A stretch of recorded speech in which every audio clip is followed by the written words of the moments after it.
So last week we have investigated this diagram. It's contained in the key business processes. Now we will continue with these processes in more detail. Let's take a look at the procurement processes.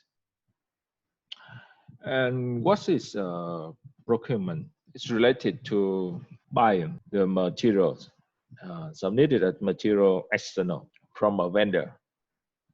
So this process includes all of the tasks, acquiring material from external vendors. So we need to determine what should we buy, right? And which department will be in charge. Purchasing department, right? We have several departments: sales, marketing, purchasing department, inventory, warehouse and inventory management, HR, etc. So this starts with the warehouse. Will recognize the need to buy. What kind of materials or equipment should we buy for the companies? Maybe because there's low levels in the inventory in the warehouse.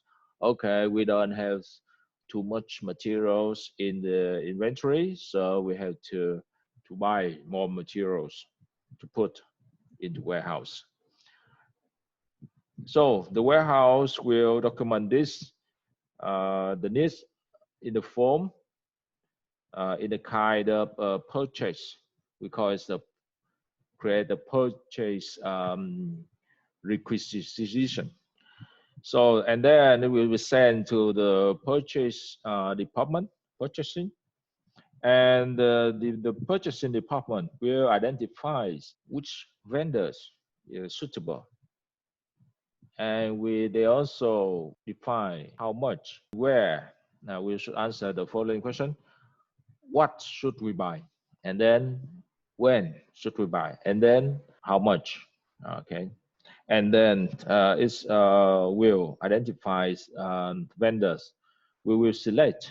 So a little question for you: how can we select vendors, a suitable vendor? We have many vendors, right? We have many vendors. So how can we choose the most suitable one? How? Yeah, you're right. We will select based on some criteria, right? To select, like you said, is the brand, reputation, the quality of the products, the price, and the customer services. Okay, those are we call the criteria. So when we evaluate and select some vendors, not just some vendors, some products or some suppliers, we should evaluate based on the criteria. So we need to list out the criteria. Okay. So in this case, the procurement process, the purchasing department will select a suitable vendor. And then they will create a purchase order and send it to the vendor. Okay, I need to buy this kind of product, about the quantity, how many, each kind of the products.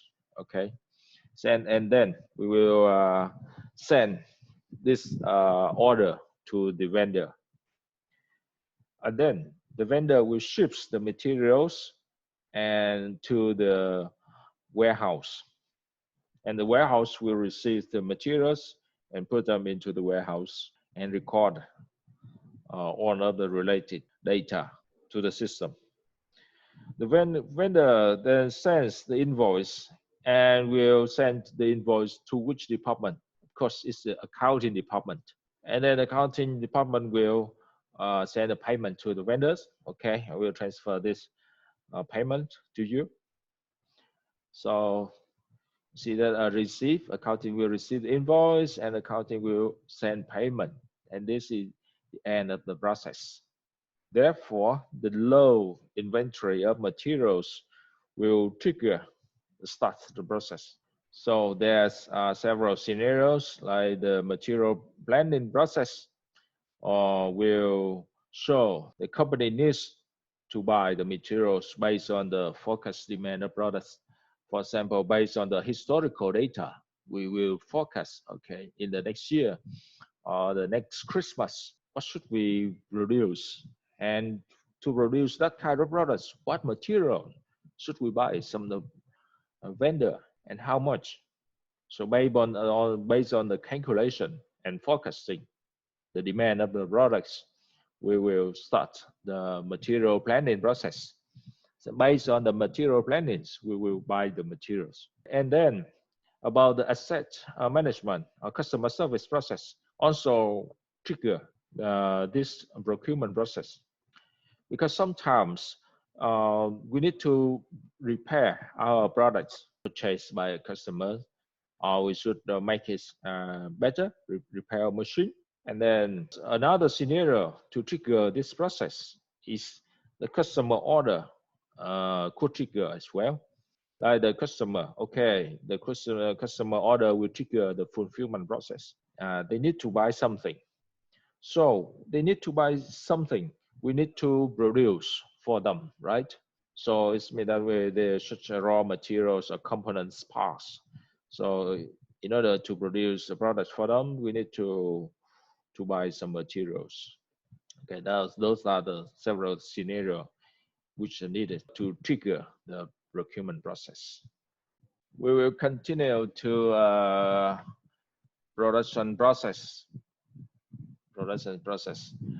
When you graduate from the university, maybe you will work for some production companies, for example, such as Intel.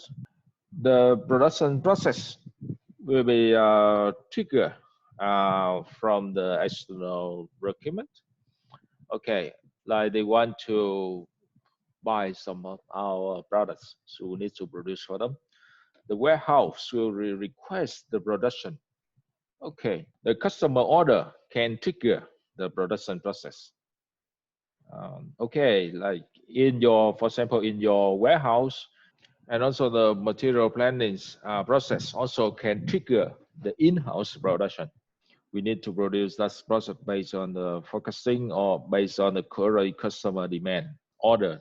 So the production department will approve the request and authorize the production. The approval authorized to the warehouse. That is mean that to release the materials that need to complete production. Okay, how much and what kinds of material should we need to the production process. So the warehouse will authorize for this to release the material to complete the production. Here we are in the production department has complete its task. It means that it's finished on other products. We put the finished goods into the storage. We have the finished goods and the semi-finished goods. So what's the difference? For example, when you produce a bicycle, when you complete a bicycle, is a finished good. But you in some companies they just produce the wheels for the bicycle, so it's a semi-finished good. We need to combine with other components to finish one product. We call it a semi-finished good. Okay. And in the last steps of the production process is which is concerned with the storage of the finished good, and this will trigger another process because the inventory warehouse management process. About the fulfillment process, it will concern, okay, how this is related to the sales. So how to process the customer orders efficiency. So how can we trigger the process? What should we start with? We start with the sale, which means that we will receive some customer purchase order, right? Our customer want to buy something, so we have to receive customer purchase order, and the sales department will create the sales order. And this is the main process, one of the important process. So if the sales people, they want to finish their jobs, they need to use this process in the ERP software in the company. So the sales people, they will create the sales order. So the sales order is the data related to the order and the parts of organization. and we can track the progress of the order. Okay, the order is finished or not, or we track the shipment, ship or not, etc. Like you buy something in some e-commerce website, you also can track, right? Even can track where's your order product, the status, right? Especially when you order from the foreign e-commerce website. So about the fulfillment process, it will be triggered by the customer purchase order, and that's received by the sales department. Then the sales department will validate the orders and will create the sales order over here, and will transfer to the warehouse. The warehouse will pick and pack, and prepare the shipment, and we will track to the process order and send the shipment to the customers. The accounting department is also notify the shipment, and we will create the invoice and we'll send to the customer. Then the customer then make a payment for the company. So it's related to, you see, at the end, we also related to the accounting. So the accounting department is very important. In the next few chapters, we'll investigate about the accounting or finance process. We will investigate about the inventory and warehouse management process. It's related to the storage and movement of the materials or products of your companies.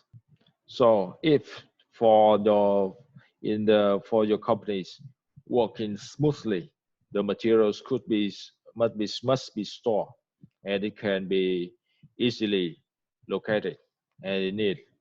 And this is a part of the supply chain. Sometimes the companies, they design, for example, they design in one company, they design the product in Japan, but the production and warehouse and materials for this production process is maybe in China or Malaysia or in other countries. So this is very important to have the large warehouse with thousands of different materials that are stored in the large quantity. So the companies must be able to move material quickly and efficiently. Sometimes we need to optimize for the design of the warehouse is very important. And there's a subject for that design in the warehouse. The layout of the warehouse is very important. Sometimes they use some simulation software to design the layout of the warehouse. So in this diagram, you see that we have the 4 quadrants over here, from quadrant A to D4. For the section A over here, it shows the request for the materials, the request material for the production. The production department will request for materials. The factory, okay, I need the materials from the warehouse to use for the production process. So these materials must be located and then issued to the production department. Next, the warehouse will receive the materials from the production process and then prepare them for the storage. Okay, we finish to produce this kind of products. So we will prepare for storage the finished goods. This process can include steps such as for like sorting and determine appropriate storage location in the warehouse. And then the materials will move into the several locations. And there's several similar process. It use materials to receive from vendor from the procurement process. So we see that the warehouse inventory and warehouse management process, including many related departments: production, procurement, and fulfillment. And the materials will move into the selected locations. When the customer order is processed by the fulfillment process over here, and the warehouse must locate the materials and prepare to send the shipments to the customer. The material here is the finished goods, so it can be sent to the customers.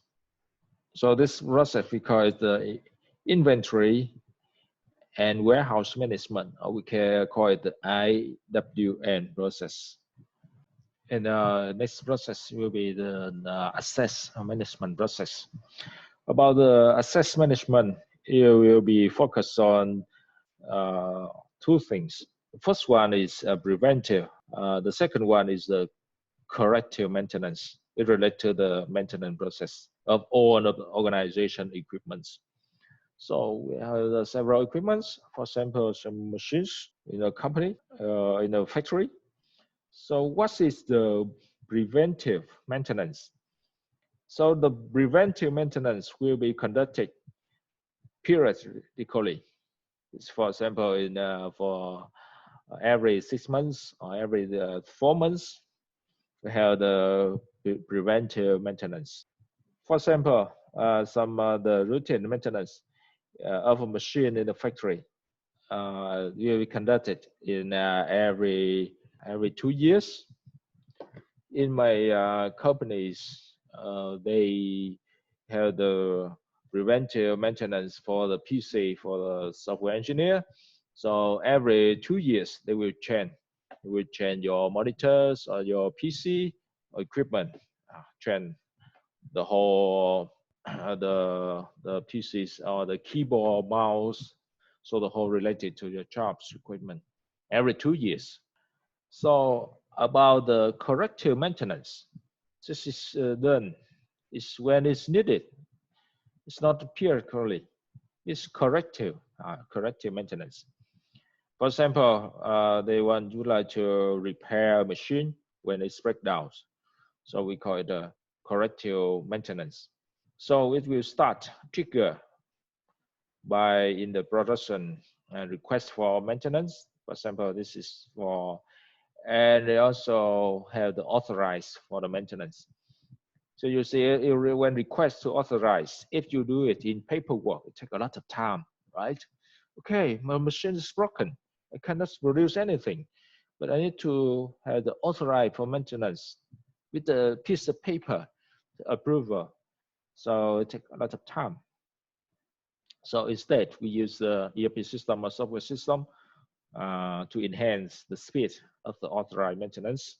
And then after the request was approved, the maintenance will be performed, will start. And at the final stage, the settlement involves the internal charge for the work done. So it's related to the accounting to pay for this maintenance request or performance. So it's also related to accounting department. So it's very similar for the service request or the customer service. We have the sales department, production department, and also related to accounting department. Or to repair products of the purchase in the service. Okay, well, for example, your customer, they bought a product, purchased a product, and they need to repair the product. There are several functional departments will be involved. For example, and then the sales will receive the service request. The customer will call or send a service request which is related to the sales department. And it's approved, and this will be forward to the authorized departments. And then they will perform the service. It means repairing the service or even change for the new products. And then it's finished, it will settlement and send to the accounting. And you take the cost of repair. Organization will pay for the cost of the repair. And it's related to the accounting department. So we call it a customer service process. And this process is very important, very important. If there is any delay in this process, it will be affect a lot to our brand or reputation of a company. and even the competitive, comparing to the to our rivals, our competitors. And about the project management process in the companies, there's when we need to finish project and a combination between team members or group to work on the project. For example, like life cycle data management process will be in the life span in the life products, procurement processes. So the projects rely on the resources, capability, for example, the human resources and purchasing materials, which is conducted in the procurement process. And in the project, we have the planning, budgeting, execution, and settlement. And then we got the outcomes. Planning, okay, the PM, project managers, they start to plan. Okay, planning, which kind of steps we conduct, how much the resource and budgets should we need to do, and we execute. In project management, we have the concept to enhance the quality. We call it PDCA process. So when in the planning the phase, the scope of the project is defined, and the milestone and deadlines are set. In the budgeting phase, triggered by accounting, the processes by calculate and allocate the resources needs. Okay, how many people do we need? How many materials do we need? How much money should we spend for this project to execute this project? And this project is not executed until management approve the budget. So budget approval is very important. After got the approval budget, we can start the project. Then when we start the project execute phase, we will start for related processes. For example, the procurement processes. Now we can buy the materials and we start the production, a trigger. And then the accounting processes also keep track the costs, revenues, customer invoices related to the accounting department. Finally, at the end of the project, the accounting process called a settlement. They finish the project and periodically carry out to assign the cost revenue to the other departments to settlement over here, accounting, and then we got the outcomes. And then this is the end of the project management process.